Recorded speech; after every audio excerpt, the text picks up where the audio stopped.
life. Each year, China graduates getting close to 10 times more STEM students than America does, because STEM is difficult, and doing classics at Princeton, where you no longer need to know Latin and Greek, or English at Yale, where you no longer need to know Shakespeare, isn't difficult at all.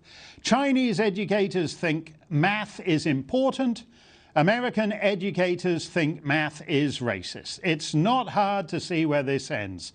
We're always delighted to have Candace Owens, the host of Candace, on our airwaves, and she joins us now. What do you make of this move to sacrifice your children's education, Candace?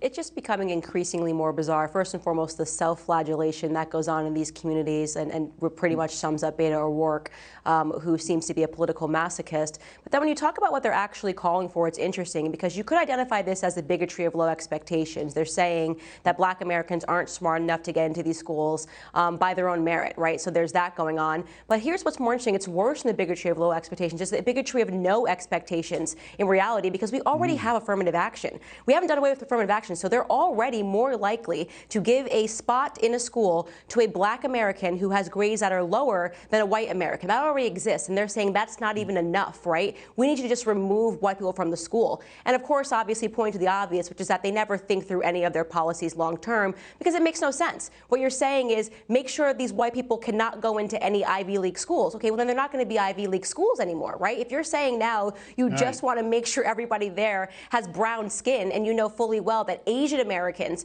are ranking at the top of their classes, and it's not white Americans, then what you're really saying is that you're just going to reverse and change it around. Make the schools that are lower going to have the smarter kids, and then you're going to have the places like Harvard and Columbia are not going to have the brightest kids. So this doesn't even make sense long term, So it's just such foolishness. And you're right to point out to the fact that as we're focused on this woke learning, the countries that are looking to take us over in the East are advancing. They're not focused on this type of academic learning, or non-academic learning is what I should say.